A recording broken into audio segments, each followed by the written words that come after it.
Hello, my haters, perpetrators, and contemplators of fantasy football lineups. This is the Around the 412 Fantasy Football Show for Week 10. I'm Joe Frick. That's Drew Hannis. Drew, how you doing, my friend? Doing much better. Thank you for holding it down for half the show last week after I had the family emergency that I had to duck out on. It was real awkward. Just Everybody's good? Yeah? Fam's good? yeah. I mean, as you know, my wife is almost 8 months pregnant, and Hey! yep, um, she had a little bit of an episode, but she's all good. Baby's all good. So we're Hey, here. man. It's a family show despite saying some unfamily-like things at times. Glad to hear that the fam is good. Glad to hear that my nephew, Zachary Joseph, is good. But let's get down to business. So, week 10, we're inching very much closer to the fantasy football playoffs by my count. Got about 3 weeks left into the season. So, if you have 6 losses, you really need to start making some moves to avoid that 7th loss. If you're at that 6-2, 6-3 sort of like area, you're really looking good and just trying to get one more win to punch your ticket into the playoffs and be an over 500 team. So, as we get started, Drew, how are things looking like for you from a fantasy perspective? Are you looking to win some leagues? Are you looking competitive? Is it a tank shoot at this point? Like, how are we doing? I'm in all of my leagues except for 2. Out of 13, which is pretty solid. I have a shot in all of them. My worst league, which is so weird, is like my work league where I'm playing with a bunch of scientists that don't know football, and I'm just getting my ass kicked because like so many players I thought that were gonna be good, I missed on. I missed on Fields, Garrett Wilson, Najee. Like I thought my team was sick coming out of the draft, and it's been. Yeah. I have like Yeah. 2 wins. So other than that, I got some ships on the way. I'm definitely gonna make my money back from all my leagues that I've been There you placing. go. Yeah. Get the bag. That's always important. Yeah, I'm in a similar boat. I have one league that I'm dominating pretty heavily in. So that's a league from people that I used to work with. 6-3, got the top score, top record. And then I made a trade for Justin Jefferson a couple weeks ago, so I'm feeling pretty good about that. I had Laporta and Mark Andrews, so Mark Andrews won a pack in. I got Justin Jefferson back. Didn't really plan it well because then Laporta was immediately on bye week last week, and then I was like, oh, I don't have a tight end. But is what it is. I've got a couple dynasty leagues that you are obviously a part of. One definitely a contender, so I'll be looking to buy there. Everything else is going to be a bit of a dogfight, anywhere between like 3-6 and like 5-4. But all of the teams, like there hasn't been a ton of separation between like top and bottom. So really got to gut it out. Looking forward to being the big dog in the fight. The team that I have that's the worst, I'm getting destroyed in points against. Like I'm probably second or third in points for, but from a points against perspective, just like getting absolutely annihilated. I know something that we do in Fishbowl that is seemingly getting a lot of traction. Curious what you think about, Drew. But the median point scoring. So instead of doing just wins and losses based on head-to-head matchups, something that leagues are starting to do is that they'll do an additional win if you are a top 6th rank in terms of like points across the whole league. So do you think that's something that you would implement? Do you like it? Do you care for it? How are you feeling about those now that you've seen it a little bit more from the Fishbowl perspective? I mean, I like it for redraft if you're in like a serious league, like a lot of these family leagues and like friend leagues that with people that aren't really that serious. That doesn't make sense for me. But like, I'm not a big fan of it for dynasty either. I mean, you have all this time to develop your team for dynasty that I don't really vibe with that for that. But like for redraft and competitive leagues for sure, like because Yeah, it sucks when your points for is amazing and you only have like 2 wins. for sure. Yeah, from what I've seen, like in all of the years that I've played fantasy football, it hasn't changed all that much. The first place that I worked, our league rules were that the top 5 slots were based off of standings, in the 6th best spot was based off of points for. So if you got shafted somehow, then you would ultimately get that spot because like it was like, all right, like realistically, you were the best team. Out of the 6 years that I worked there, only one time did actually like have an impact, and they were off by like one game. I don't think it has as much of an impact as people think, but I do think it makes you feel better when you have maybe the second best points for the week, and then you end up 1-1 instead of being like, all right, like I lost and that's the end of it. On the flip side, if you have a crap week and then you go 0 for 2, like And that sucks. it just feels so bad. Like there's like nothing worse. So I think it's more of like an optical illusion of things, but you know, it is what it is. I was just curious about that. But cool, man. Let's get rolling with the show. As always, lead us off with some injury updates. There's not that much to go through this week, which is good. Josh Downs suffered a knee injury. Not too much information about that injury. I think he suffered actually late last week heading into the game, so he played a little bit and then just couldn't finish. Right. He was a participant today. I just checked, so something to monitor if you're starting him. I don't think he's going to play. Personally, I like Isaiah McKenzie this week. They've been thrown in the slot a lot. I did consider him for my OnlyFantasy, and I can say that now because I didn't pick him. But like, I like him. I think that he's a guy that you could possibly put in as a flex play. Because I think that they're playing the Pats, and they typically like to take away your best guy. So they're going to be targeting Michael Pittman. They're going to be targeting Jonathan Taylor. So I think that Isaiah McKenzie could be a sleeper for this week. Next injury, we have TJ Hawkinson, who suffered an oblique. He didn't practice today. They hope that he's going to play this week. I think that he will. He was able to finish last week. He's kind of a tough guy, but it's something to monitor, especially with like Travis Kelce and a lot of these good teams on buys. Also, if you have Dallas Goedert, who is the next guy on my list, he suffered a forearm injury, which he's had these issues for several years now. Just kind of, it's weird he gets tackled up on himself like that. It kind of like wrapped into the guy's like shoulder pad and then he fell on it. So I think it's probably a broken forearm. Yeah, and it's weird too. It kind of reminds me of like Keenan Allen, how like he got like labeled as like an injury prone player, but like it was always like super bizarre injuries, like like lacerated kidney or Yeah. like something wild. Like Goddard's the same way. Like the injuries that he gets, like they just seem like these like freak accidents that always seem to happen to him. And it's like forearm injuries. Like this isn't the first Yeah. time I feel like he's had a forearm injury. It's weird, but he was placed on IR. So obviously you need to go look in another direction if you had him. Cam Akers suffered an Achilles out for the season. This one could be a long-term thing. I mean, this is a second Achilles. It's not the same one that he injured, but like it's hard to come back from Achilles once. And like you obviously overcompensate when you have an Achilles injury because it's weakened. And now he has that on both sides. So it sucks. Like it's, we don't know what we're going to get out of Cam Akers moving forward. I mean, even if he had much left from a fantasy perspective. But yeah, he's done. And who knows when we're going to see him next. KJ Osborne in the same game, he suffered a concussion. It was a really nasty hit, actually. I don't know if you saw it. He got completely sandwiched. Oh yeah, he got smacked pretty hard. Yeah, that was tough. Yeah, but he ended up walking off, I think, after that. Even though they like brought the car down, he was like, "No, I'm good." And I think he like walked onto the car and he just sat up and they wrote him off. So obviously, it's in the protocol. Every week we discuss this nonlinear injury. It's hard to say whether or not he'll play and when he will play. You just have to monitor the report. An extra thing with Osborne, though, they did obviously, it was talked about a lot that they did activate the 21-day window for Justin Jefferson. So if he were to come back sooner rather than later, that obviously takes KJ Osborne out of your lineup anyways. So for sure. And then the last one, Daniel Jones, towards ACL. So he'll be out for the rest of this year. Obviously, ACLs tend to linger into the second year, and most of his fantasy points came from his legs. So that's not something that you like to see for a guy that doesn't do a lot with his arm for fantasy. He probably falls into the 20s for next year in terms of value at the quarterback position.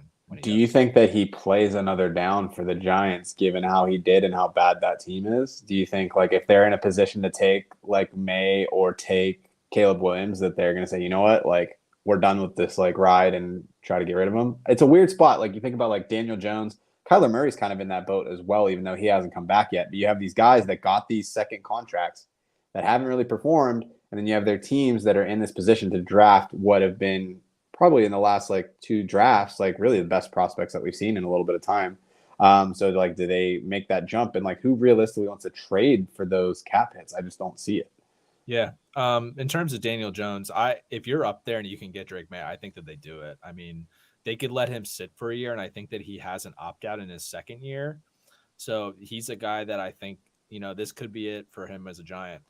In terms of Kyler Murray, though, I think that they want to continue on with him. I think that if they go and get a guy like Marvin Harrison Jr., I mean, that solidifies that team from an offensive standpoint. James Conner's been really good. I think that they would love to just get a bona fide wide receiver one to pair with Kyler.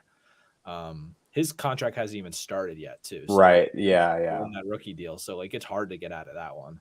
Right. Yeah. The other thing I saw that was interesting, I think Donnie Drew, in front of the show, had talked about was that maybe like they go like left tackle to like pair with Paris Johnson, and then it's just like they have like this nasty offensive line. Yeah. So that could be an option as well. I feel like with the way that this draft is trending, there's gonna be a lot of top end talent. I mean, and we say this every year, but it feels like it's a really good year to be bad. Yeah. I mean, Ola Fashanu is an elite left tackle. That's gonna be Yeah, I was hoping that like he would have been able to declare last year and like maybe lasted to like the Steelers pick because I would yeah, have been because he all over was that. declaring earlier and Yeah, not get as much headlines. But like he's a really good stud left tackle. I still think that Marvin Harrison Jr. just looks so good in that offense. yeah, cool. Before we switch into any more injury talk, we got one for a question from the Towel Guy 420. Seen you before. Welcome back to the show. Any thoughts about Kenneth Walker? So just looking at his weekly finishes, it's been a little bit of a struggle, especially since the bye week. So if we look at Arizona, Cleveland, Baltimore, so he was RB17 against Arizona, had 26 attempts for 105 yards, and then had a couple of receptions in there as well. And then against Cleveland, 8 attempts, 66 yards. Baltimore, 9 attempts, 16 yards, 1 reception for 1 yard. No TDs, was RB50 last week. So I'm not really worried about Ken Walker. I know that there's been some discourse about, like Zach Charbonnet has been out snapping him. But if you look, and we're probably going to be touching on this a little bit later in the show, the rest of the offense has been pretty rough. And when they get into blowout situations, that's when Kenneth Walker is being taken off the field. I think they value him a lot. I think that it's a rough stretch. I mean, we have talked a lot about the Cleveland defense and how good they've been. They were on a historic tear to start the year. Baltimore always also has like a really strong defensive front as well. So I'm not too worried about them. What does concern me, though, maybe a little bit about Ken Walker, if you're looking at his playoff schedule and really just the schedule coming up. I mean, Washington, I'm not really too concerned with. The Rams, not really worried about. But then you got Dallas. Wrecked. Yeah, San Francisco, Dallas, San Francisco again, then Philly, who's weirdly been porous as of late. They're actually ranked on the last 3 weeks the worst defense in football. But it's all in the secondary though. It's dominating on the run. Yeah. So then they have Philly, Tennessee, who has not been great against the run, but historically has been. Championship week would be the Steelers. So it's a real tough stretch coming up. I don't know if Walker, to me, is startable from week 12 to 16, personally. Unless they have to. I think if the games are close, I think it's just like a lineup construction thing, right? Like if you can get rid of him, I would consider trading Walker away. Given that, like, I'm not sure what his rank is on the year. It's got to be, I think he's number 9. But it's like, all right, like, yeah, that schedule is absolutely brutal. I don't necessarily like trading people away because of schedule issues, just because so many things can happen so quick. Right. But as far as like his role on the team, is it diminishing? Like, I don't have any concerns about that. I have concerns about Geno Smith. I have concerns about the defense that they're playing against from a run perspective, but about the personnel for him, I have no concerns with him. I have no worries about like, are they trying to lighten his workload or anything like that? It's just, can they stay in football games? Because when they get blown out, he's not seeing the field because they want to preserve him. That's the thing. I don't know if they can. I mean, San Francisco is a divisional game, and like, so that one's gonna be weird for sure. Yeah, so like maybe those two, but like I think Dallas blows them out. I think the Eagles blow them out. I don't think the Titans do, but I think that the Titans. I think that their rush defense is a lot better than what the charts have looked like, just because the Ravens have been running the ball so well. Yeah, I'd be interested in see what they look like without that, and I think the Browns ran really well on them in a sloppy game too. Yeah, I mean, Baltimore has given up 16.5 in the last 3 weeks. Cleveland's given up 16 in the last 3 weeks. Dallas has given up 17. San Francisco has given up 18. Like, I'm seeing a lot of red in the chart, right? Like, that's the mean. Like, I don't like to trade a guy based on schedule, but like it's different in this case because like it's stacked a lot of bad games. It's not like we're gonna trade him because he has 1 or 2 bad games in the playoffs. Like you got to get to the playoffs first. But like this Sure. is Yeah. No, the that's like 5 big games in a 3 row. game. That could be pretty bad. Yeah, for sure. Yeah. So, yeah, I mean, probably like a good sell. I mean, if you look at the baseline stats, probably good. Going to transition to this question here from Alec, considering that it's a Ken Walker trade. So, Ken Walker and Waddle for T. Higgins, Javonte Williams, and Bijan. Good trade. Which side is better? I like the Um, Higgins and Bijan side. yeah, I mean, especially like to me, Javonte's a throw in. I don't really even care about him, Have you seen honestly. him that way? I think that he's on the up and up. I'm You actually, think? yeah. Have you seen the last few weeks that he's been having? Like No. this, like the amount of carries he's getting and he's producing against good defenses too. Like the Chiefs are a good defense. Let me get his numbers here. So Javonte's currently RB32. I'm pulling up the game logs right now. So last week, 27 carries, 85 yards, no TDs, 3 receptions. So he put up 15.8 points. He He was did score a touchdown, a RB8. receiving touchdown. Oh, you're right. He did get the receiving touchdown. I didn't see that. Yeah, I was looking just at the rushing. So since the bye week, he's been RB26, RB19, RB8. I Or no, think I he would didn't. rather No, I'm have sorry. He Devontae than didn't. He Kenneth didn't Walker. play against the Jets. I'm sorry. So their bye week is this week. Yeah, I don't think I mean, I think I would prefer to have Javonte over Kenneth Walker personally. And I think that T. Higgins and Waddle are a wash because they're both kind of not playing well. And then you're getting Uh, Bijan. yeah, that's for sure.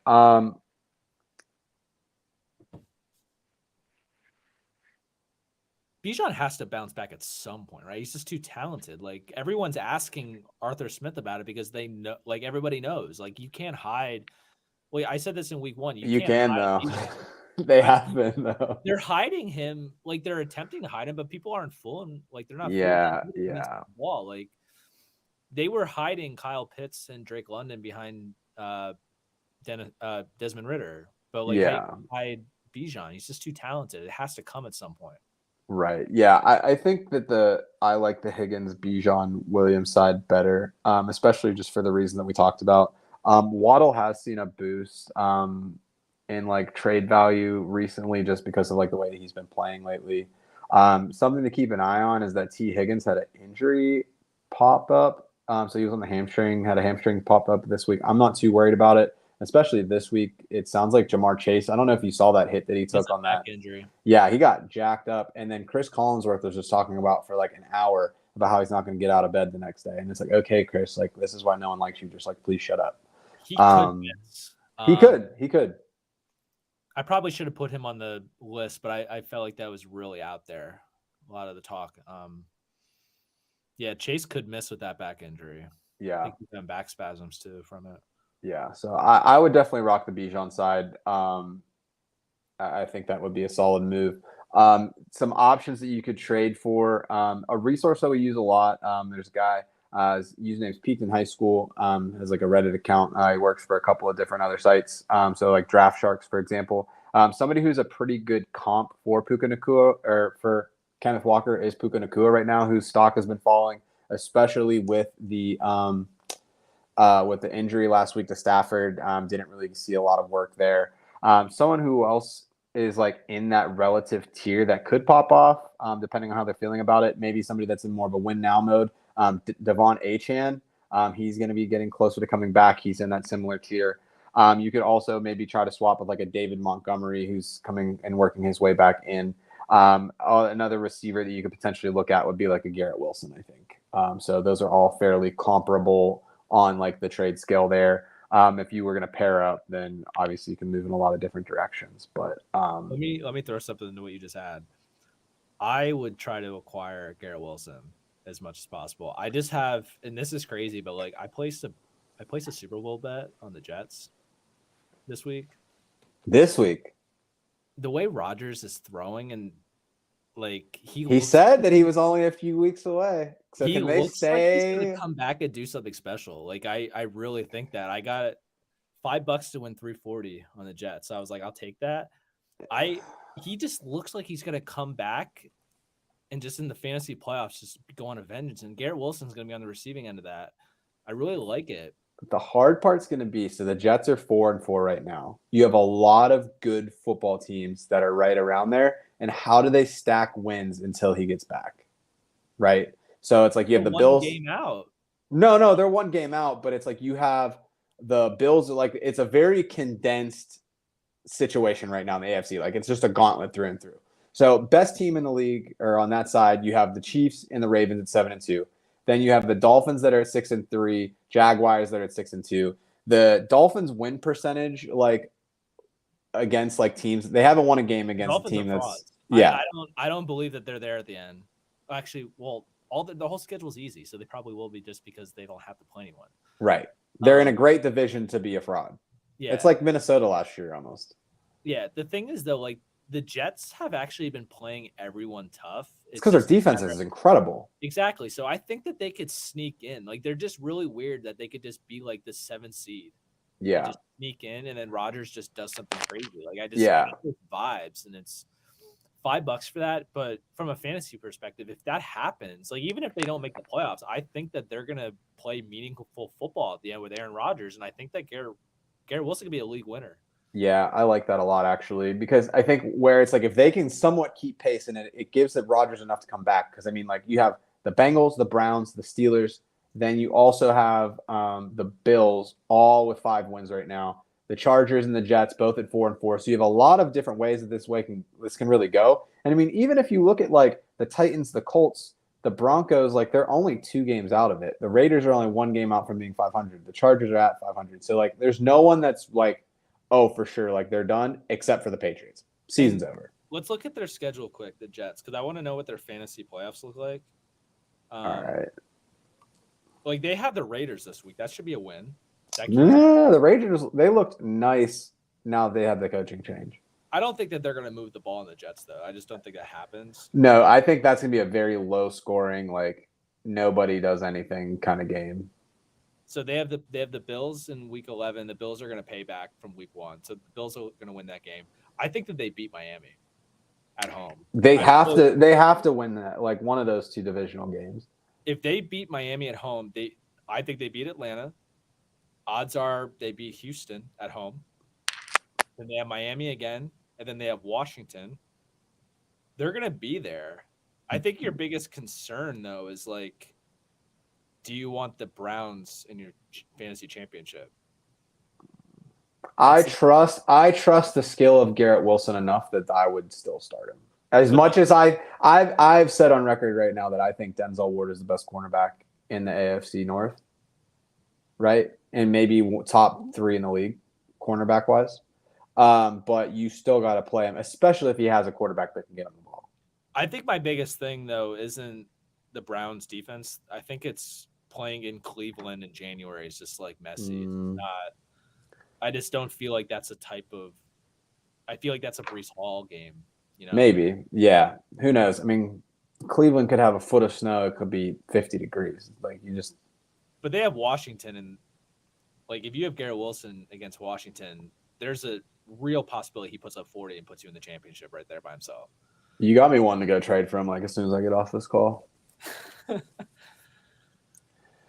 Cool. But yeah, so definitely some options there. I do think Garrett Wilson is going to be the cream of the crop there, especially with the possibility that he could really elevate that. So yeah, I think that's a good call.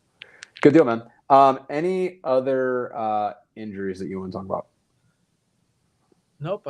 We have everything on my list, unless you could think of one I'm missing. All right. No, we're good. Let's hit some headlines. So one that's kind of shaken the Pittsburgh landscape a little bit was the Pastronaut, if you will, Josh Dobbs, comes off the street, fresh off a trade. You kind of sort of like, okay, like this game's a bust. Like he struggled early once he came in, didn't even know the cadence with his offensive line, and then turns it around, has an amazing second half, right? So he finishes the game 20 for 30, 158 passing yards, 2 touchdowns, and then he also ran for 66 yards and had a touchdown. Finishes with 24.9 points, QB5 for the week. And then dating to the previous week, he was QB7. We've seen a lot of good performances from Josh Dobbs. He's had 4 different outings this season as a top 8 QB, which I don't think anybody would have predicted at the beginning of the season. So Drew, what are your thoughts on Josh Dobbs, and what does this mean for the Minnesota offense as we move forward? The dude's a dog.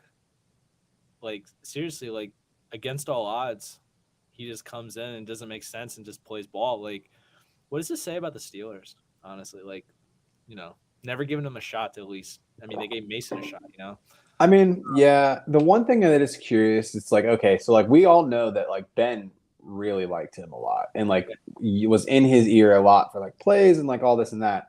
Um, he's my future OC. Like, I think like 10 years, dude, he's gonna be a hell of an offensive coordinator. I think he yeah, will be.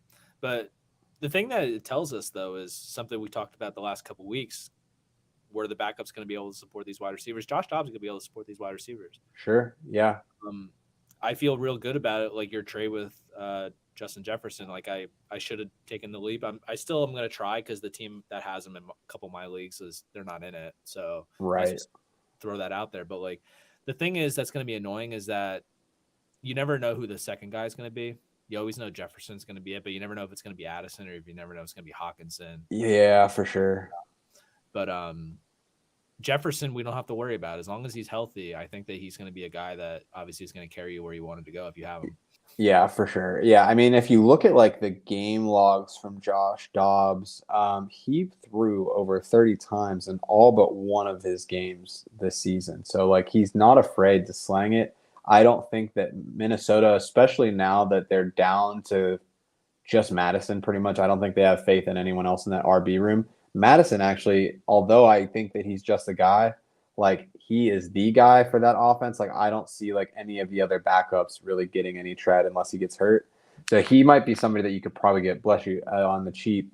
Um, but yeah, like I have no reservations for the offense at all. I do think that Addison kind of disappears a little bit once Jefferson gets back. I think that Hawkinson becomes that second target, but yeah, it's really cool to see, and I'll be curious, kind of like what this means for Dobbs moving forward. I don't see him having a long term play in the Minnesota organization, but I mean this year has easily bought him another 5 years in the league. He's only He deserves a 28. shot to be a guy like on a team that's rebuilding. You know, like that's what the Cardinals did. Like, let's say the Raiders win enough games that they're not in a quarterback spot. Why not let him fucking, you know, line up back there? Kid show, baby. Why not, dude? I just need to emphasize it. Like, why not? Like Yeah. the dude's smart. Well, it's really He's incredible, athletic. like his ability to pick up the playbook that quick. I mean, you look at Kyler Murray, like he was on the team the whole year, and like they had to wait because like I don't know why. I don't know if it was a health thing, playbook thing, They whatever. said that he didn't know the playbook, which is just ridiculous to me. But well, no. Yeah, but and then Josh Dobbs comes in, does like 2 practice snaps, and then drops a top 5 performance. Like it's sick. But yeah, It's he's a perfect balance of him and Kevin O'Connell. Kevin O'Connell's a really good head coach. Like yeah, he's showing that. Like he's real bright. Another dude, like former quarterback, didn't have it on the field, but he just had it upstairs. Like that's what I want for an OC, like right there. But you know, Josh Dobbs, it's a great story. I hope he continues to do it. And I mean, he's a great QB too for two QB leagues too going into the playoffs. Personally, I think it's great for football. yeah, no, it's definitely going to be fun to watch. So on the QB front, Josh Dobbs, kind of this like late bloomer, very almost like Geno Smith-esque from last year, but kind of just like this guy that kind of like bounced around all of a sudden has like this big like surge of amazing that everybody kind of like latches onto, which is super cool. But on the flip side of that, we have a rookie right now that is absolutely just lighting the football world up.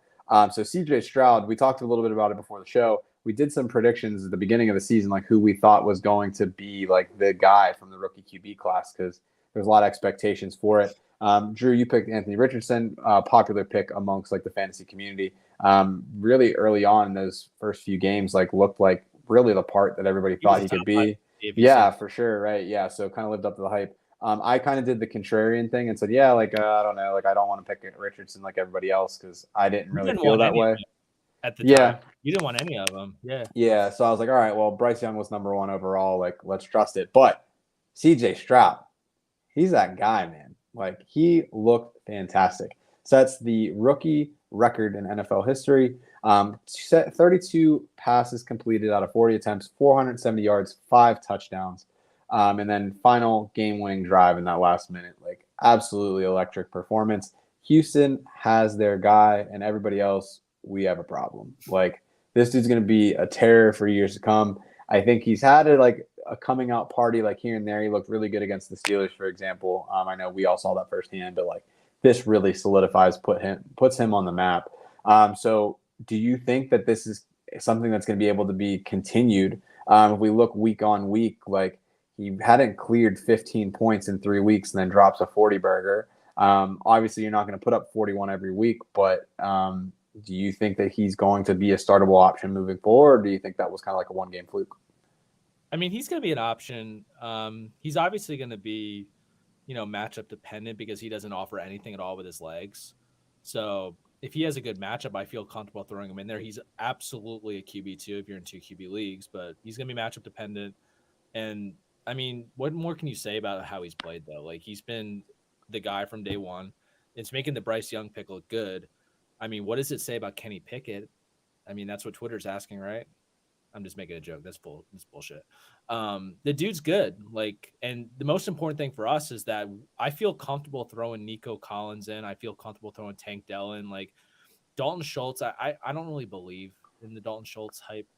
I think that was more of a fluke because he threw for 470 yards. Like the ball had to go somewhere. Right. I don't really think that that's going to continue. But like Nico Collins has been a steady play. Tank Dell's your boom play. Yeah, I think the other thing to keep in mind, though, with Dalton Schultz is that they have a lot of injuries right now in the tight ends position. Their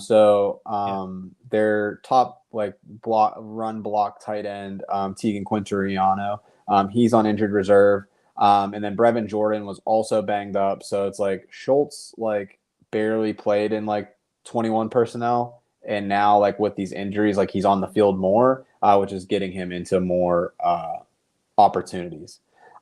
So he's been touchdown dependent though. I'm looking back. Like if he doesn't get you a touchdown, you're looking at 1 or 2 points. See, that's a thing. Like, yeah, I still think that Nico Collins, Tank Dell are going to be your touchdown guys. I still think that they like to run the ball when they get close to. So yeah, it's something to monitor though, because he's been above the last 2 weeks. He's been above 75% of the snaps. Yeah, and it's tight end has actually been surprisingly deep this year. But if he's going to be on the field 75% of the time, and CJ's going to have to throw the ball a lot because they can't run the ball. I don't know if you saw last week, but Devin Singletary did nothing with that start with Pierce out. right. So I mean, let's play a little name game here, quick. Play who? Play a little name game here. I'll name some guys, and you tell me if you would start Schultz over them in a good matchup. Okay. So that's a thing. Like Schultz has the good matchup, or they have the good matchup. Schultz, or both. Because I think that we get to 10 pretty quickly here. Okay. I mean, it makes it a little more difficult with the Goddard injury and the Waller injury and stuff like that. But right. Travis Kelce, you're not starting him over Mark Andrews, Hawkinson, Laporta. Would you start him over Cole Kmet? Cole Kmet's been hot as shit lately. Yeah. So, but that's tough. But who's starting at quarterback? Has it mattered? Not really, no. I mean, Bajan's delivering it to him. Yeah, but I think that Bajan's relied more on Kmet than Fields did. Yeah. So it's if Fields is back, I think that's going to drop the Kmet stock a little bit because Fields likes DJ. It seems like DJ Moore is his favorite target. Bajan has been more of a Kmet guy. Kmet's the number 2, though, in that offense. Yeah. Kittle, Ingram. Do you start Dalton Schultz over Jake Ferguson? I don't think I can right now, no. Yeah. Even with Marty B getting signed. So that's already 8 tight ends right there. I mean, I skipped Kittle and Evan Ingram because I think they were obvious. Kittle, I could see a scenario where I start. If all of the receivers for San Francisco are healthy, I could find myself starting Schultz over him. What about Dalton Kincaid? I don't think you could start him over Dalton Kincaid. Not now, no. Now that they have the injury with what's his face? Dalton Knox. Yeah, Dawson Knox. Dawson Knox, yeah. Amazing. He's been amazing. What about Jonnu Smith? Because he's low key been good. Jonnu, outside of last week's been pretty quiet. The last few weeks, good matchup. It depends. If Houston looks like they're going to win the game, I probably play Jonnu. If Houston's probably underdogging it, then I'd probably ride with Schultz. Yeah. So that's where we're at. I mean, what about Trey McBride then too? Trey McBride. I probably start McBride over. Now that Kyler's back, that changes everything. I think it elevates him even more. Yeah. Yeah, so I mean it's tough because like he's probably a fringe tight end one. Yeah, he's low in tight end one. I think it's got to be a really good matchup. To your point, I struggle. I don't want to chase tight ends or tight ends. I don't want to chase touchdowns. Which is the problem with Schultz. Yeah. But if he is going to sustain that 75% of snaps on the field, I can rock with it. Yeah. Cool. One last thing before we get into our Tinder. Do you think the 49ers are going to have a bounce back? Yeah, I mean, they're too good. They're too good not to. I mean, they face some pretty tough defense, Cleveland and Minnesota. And then I called the Cincy game. I told you, I was like, I think they're going to struggle in this game because I just felt like the Bengals needed it. They were coming off a bye. They got Jacksonville this week. I think that they bounce back, and that's a really good football game. Both teams are good. I think that could be sneaky high scoring. Each team in the 20s. They'll be able to do enough fantasy wise. And then they have Tampa Bay. You saw what Stroud just did to Tampa Bay. They have Seattle, Philadelphia, which you could throw on. We talked about that. Then Seattle again, Arizona. I feel like I'm not worried about them at all until they get to Week 16 when they play Baltimore, which they've been better than the Browns as of late. So a couple Kyle Shanahan stats for you, right? So under Kyle Shanahan, they have always been better before, like after the bye. So after the bye under Kyle Shanahan, 36-16, 692 winning percentage after the bye. So, and that like includes like the early years of like the 1-9 starts, like in 2017 with like Jimmy G. Yeah, so it's like they really turn it on after the bye week. I think they do a good job of like getting healthy, making some adjustments, implementing those adjustments into the game. I think to me, like they're still a top 2 team in the NFC with the Eagles, right? So I do think they bounce back strong. I think that game, the Jaguars 49ers game, is going to be awesome. I'm excited to watch that. Game. Yeah, I have no reservations at all. They'll be fine. Yeah. Cool. All right, man. Well, let's get to swiping. Let's do a little bit of fantasy football Tinder. So if you haven't been with us before, something we do each week, we play a little bit of fantasy football Tinder. So we're looking at some of the headlines around the NFL, and we're going to either swipe left, saying that we're not really feeling it, not into it, or we're going to swipe right and say, hey, like, yeah, I'm about that action. Let's get after it, and let's try to take it home. So just to kind of give you an example of something that we're looking at. So if we are looking at our dear friend, Zachary Smith, right? So Zachary Smith, friend of the show.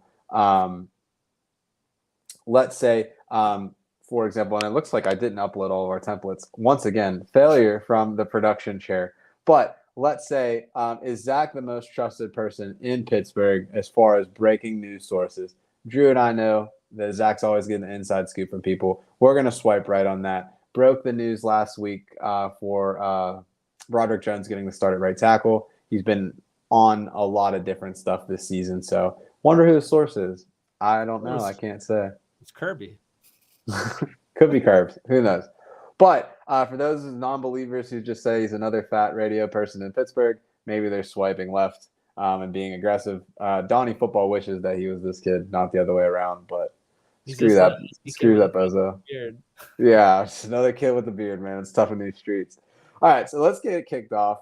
First person that we're going to take a look at and we will be investigating very closely is Saquon Barkley. So Saquon Barkley, as Drew mentioned at the start of the show, what's his name? Daniel Jones. I don't know why I just slipped my mind there. Daniel Jones out for the year. Wide receiver core, maybe good in a D2 college, but not really NFL serviceable. Darren Waller's banged up. Worst offensive line in the league. How are we feeling about Barkley? Is it going to be all Barkley, no bite, or do they find a way to make him work as far as kind of like a viable fantasy option for the rest of the season? This was hard, honestly. Like, I'm going to swipe right. Oh, I'm sorry. We both did it. Yeah, my bad. I'm going to swipe right. And this is just like you have to trust the talent kind of thing. Like, the Giants suck. Like, they are bad. Like, they are very bad. They're still starting Tommy DeVito, which dude sounds like he should be serving pizza and not serving the football across the field. Dude, they're bad. It's Danny DeVito's cousin, man. Yeah. Imagine if Danny DeVito's height was just drop it back to pass in the NFL. The main thing is like get 36 carries against the Jets, 21 carries against the Commanders, 24 against the Bills. Like it doesn't matter. It's like Najee rookie year. His efficiency was so bad, but he just touched the ball so much that he's still going to be fine. The thing is though is that it's 50-50 whether he or not, lives up to your draft position that you spent on him, but the dude's just going to he's just going to eat. He's going to eat and he's going to go for 2 yards a clip, but 30 carries is still going to get 80 yards. Yeah, right. Yeah, I went back and forth a lot on this as well. So I ended up swiping left on Saquon. I think your point about is he going to live up to like the draft capital that you put on him? Realistically, no. If you look at like the finishes that he's had this season, so week 1 against the Cowboys, he finished running back 32. However, as we go through the weeks, and that was actually in standard. Let me look at PPR. So he was 31 in week 1 against Dallas and then he's been like middle of the pack, like really since he's come back from this ankle injury. So RB16, RB9, RB13, RB15. So he's like firmly in that like RB2 kind of situation. The thing that scares me is that their bye is week 13. They're saying like in practice that like he's messing with that ankle a lot and like he's having issues like with it being taped up and all that stuff. My concern is like, all right, there's no circumstance where like the Giants are playoff bound. I know that like they gave him a new contract, right? No, No. I don't think there's any way that they sit him. I know where you're going, but like one, he doesn't have a new contract. They just gave him a couple $1,000,000. That's right. They gave him that signing bonus, that extra mil or whatever, kind of Yeah. like Josh Jacobs did. Yeah. Yeah, he's playing for a contract, and like if they don't play him, no one's going to go to the games. They need to sell tickets. Like I think that they have to play him, but like I am okay with your swiping left on that reason because we don't know if he'll make it anyways. Because like he has struggled with injuries so much, and like he has had the bum ankle, like he could tweak it. So like it's not a bad reason to go about that. I just don't think that they could willingly sit him. Sure. Yeah. I think he can return RB2 value. The other thing that concerns me is if you look at his schedule out of the bye, Green Bay been a very strong against the run. New Orleans has been strong against the run. Philly, we already talked about being strong against the run. Yep. He has Dallas this week, which is going to be a tough game. Washington and New England. I mean, to me, like those are definitely winnable. Like situations for him from like a matchup perspective. So it's like to me, like a weeks 11 and 12 are the only two that you're going to get something from him. So maybe it's like you float it out there, see what people are willing to give.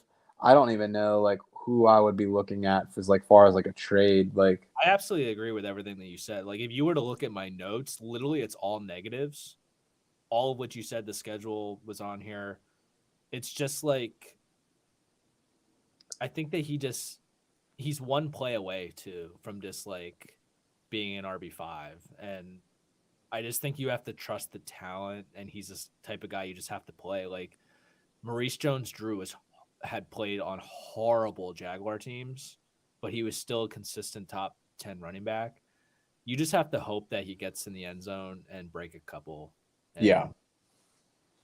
But you're right. Like it was so hard for me to swipe right, but I just want to trust Saquon so much that he'll just get it done. And if he's getting 30 carries, I think that he'll do enough.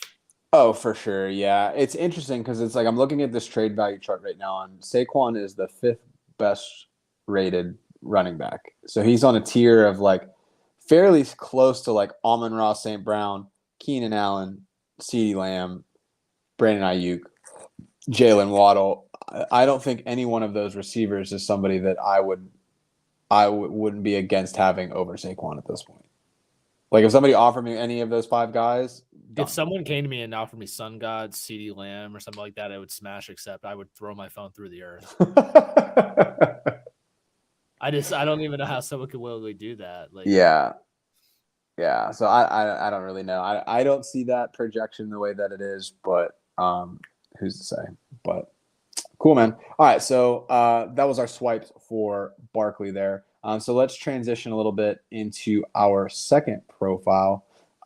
So this second character here, let me get my notes pulled back up. Geno Smith. So Geno Smith was kind of like the Cinderella story for 2023. Had that very popular soundbite about how everybody wrote him off, but he didn't write back. Well, Gino, do we need to be calling 911? It's been very much a disappointing year all around for the Seattle offense, I would say.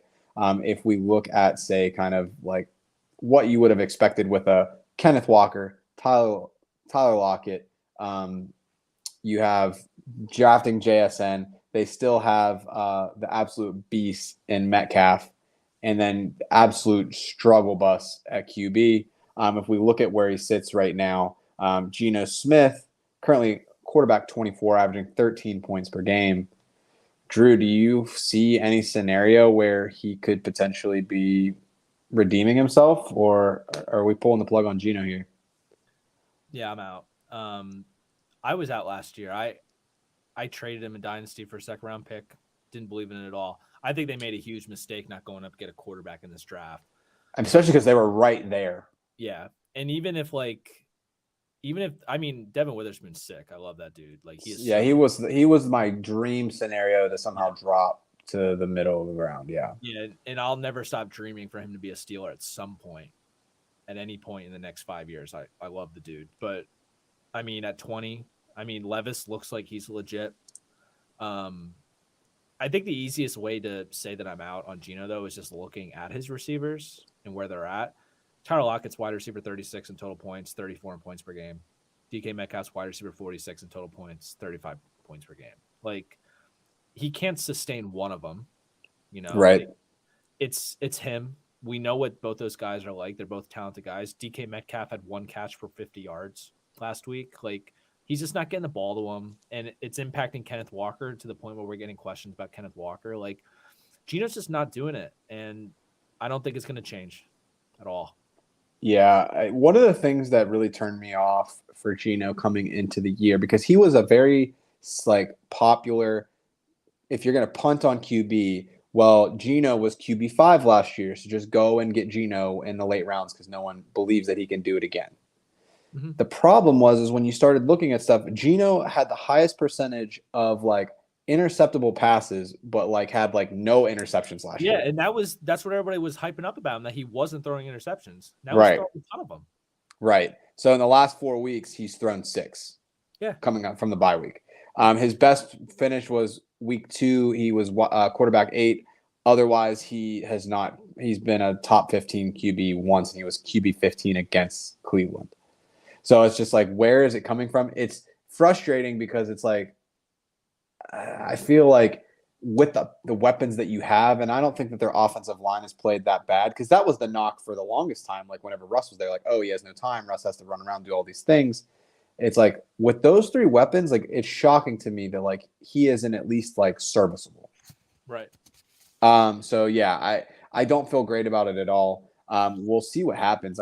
Because his contract, I don't know what that ended up being. It was a 4-year deal, right? 2. Was that it? I think they can get out after 2. So let's see here. So either way, it was a mistake. Yeah. It was a mistake. So it'll be interesting. And I feel what's tricky, so it was a 3-year, $75 million deal. And then let's see.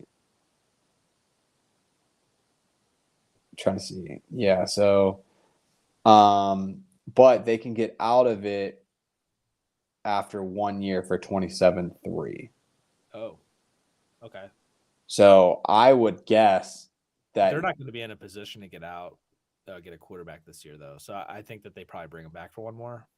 Do you though? Why would you keep him and pay all that money? But who's going to be the guy next year? Ryan Tannehill? It just reeks of Ryan Tannehill going there. Ooh, let's see what we got. So yeah, they have to have some sort of opt out somewhere. I guess it's after that first year. Yeah. So yeah, we'll see. There's a very real scenario that I think that they could get rid of him, and I don't know what you do with him at that point. He's 33 years old. He had that one good season, serviceable backup. Yeah, but are you gonna want to bring in Geno? And then you have being young. They think Just they can popped fix out them. with ACL. Yeah, I don't know. Something to think about for sure. But yeah, I think as far as this season, like I'm out. Really, like I don't want anything to do with any of the Seattle wide receivers. I think from like a dynasty perspective, like DK Metcalf is somebody that I would be all over if you're on like a rebuilding team, because like the talent's there, and it's not going to be that QB situation forever. So see what you can do with it. I might have to make some calls on that one for sure. And I know in the one league I have him, which is like, but cool. All right, yeah. So very aggressive swiping for me. I'm being very picky. Love to see it. All right, so we didn't get into any copyright infringement last week because we didn't play any sexy saxophone noises. But let's dive into our only fantasy picks of the week. So each week we pick one player who we think is really going to light it up for us. So last week, if we recap here, I went with Chris Boswell. He had an okay game, went 2 for 2 in the field goals, 2 for 2 in the extra points. Picked the old lady emoji as like a Titanic reference because it's been like 84 years since I've had a hit in Only Fantasy. We'll see. I'm really excited about picking up another kicker to play against Tennessee because I still think that they're pretty porous. For Drew, he had Demario Douglas, very lunch pail sort of performance from him. 5 receptions, 55 yards, no TDs, but kind of just a shrug of the shoulders. What can you do? So now, Mr. Hannes, time is yours. Week 10, only fantasy. Who you got?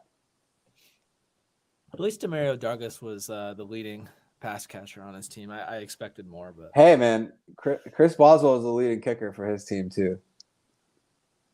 was he better than Dario Agumbawale in fantasy? Was he? Probably not. I don't know how many points he had. How far was his field goal that he kicked? Boswell? Well, Oh, yeah. I Agumbawale. think it was 28 or 31. It's pretty solid still. It's awesome. That would have been crazy if you played him in Fishbowl and then like it just comes out of nowhere and then like He kicks a just field gets goal. yeah. Because you get 3 points for that because of the yardage. Yeah. Anyways, only fantasy for this week.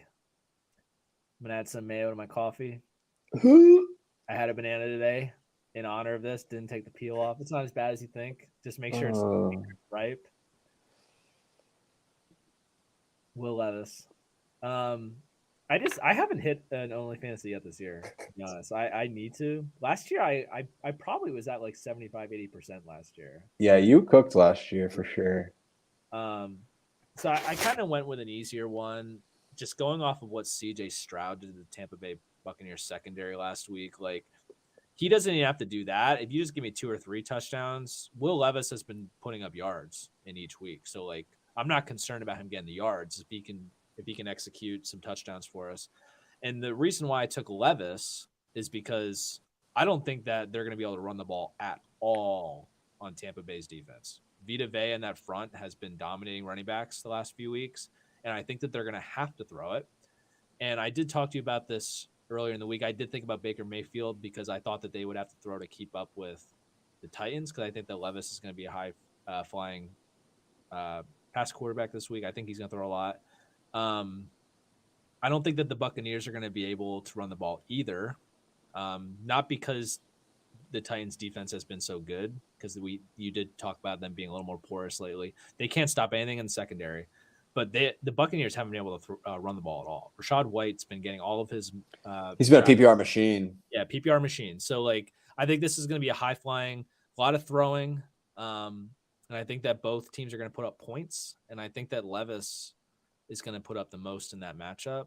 And I see 350 yards the way he's been throwing it. And if he can get in the end zone a couple times, I think that he'll pay off. I don't think that they're going to be able to run the ball into the end zone this week. And I think they're going to come through the arm of Levis. There you go. As long as it ain't against my team, I support this cause. But cool, man. Hope we get a hit on that one. Would love to see it. So, all right. So week 10, I've been picking a lot of like juicy matchups and just kind of like cherry picking off of that. Wanted to dive a little bit deeper this week. So my pick, they have a top 10 matchup for wide receivers. But what I really based this on was the return of Kyler Murray and what that's going to mean for my only fantasy, Marquise Brown. So if we look at the underlying stats for Marquise Brown, right, So he's ninth this season in air yards. His air yard share is 37.4%, which is 16th best in the league. However, his average target distance is 10.9, which puts him at 50th in the league. So he's getting the deep targets, but his quality catch rate, like catchable target rating, 88th right now in the league. He gets Kyler back, who's going to be able to provide him a much better, consistent passing option. I think that OU connection is going to be strong. And I think that given that he has the matchup, given that he was sustainable with Dobbs, not to say that Dobbs like didn't get it done for him, but Dobbs was kind of picking and choosing a little bit more tame of an offensive front.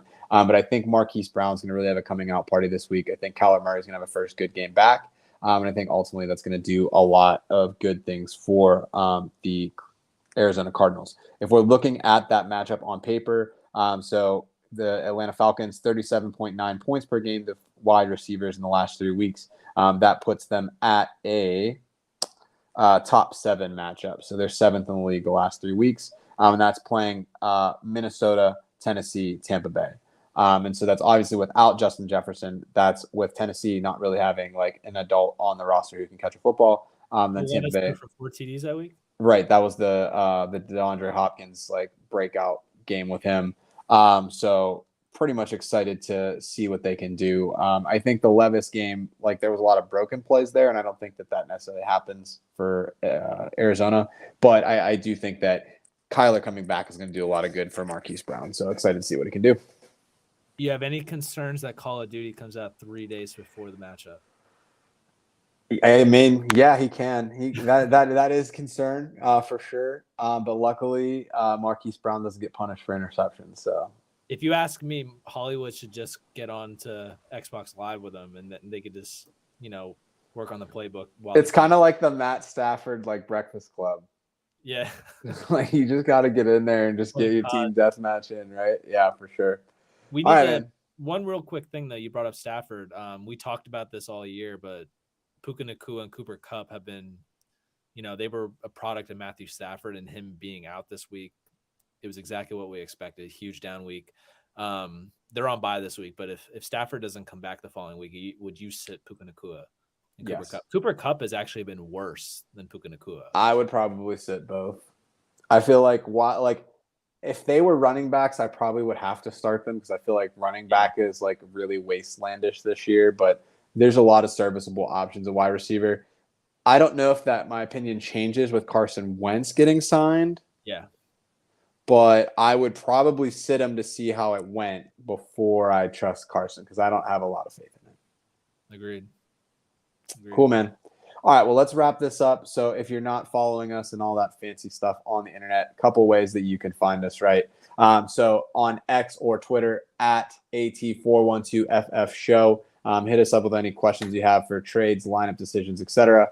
Around the 412 on Twitch, and as well as YouTube or Linktree. One last thing to point out, if you like what we're doing with the show, something that we really prioritize is trying to give back to our local communities. So something we've been doing for a long time running, I think this is the 6th year of it, is rocking around the 412. So we are sponsoring kind of like an angel tree at the Salvation Army for a Salvation Army in the greater Pittsburgh area. We've been able to raise a ton of money in the last 6 years for that. We're doing that in memory of a friend of the show, Dalton Keene, who passed away last year, unfortunately, at a Steelers game. So if you like what you see, you like what's going on, or if you just want to get involved, reach out to us on the show. We'll put the link in the comments for the show so you can donate to that, and hopefully we can give some kids a good holiday season. Make sure they get all the good gifts and all that good stuff. So if nothing else, hope you all have a fantastic week 10. Thanks for tapping in and checking things out with us. Drew, best of luck to you this week unless you're playing me. And that's going to wrap us up for today. So y'all have a good one. Good luck, guys.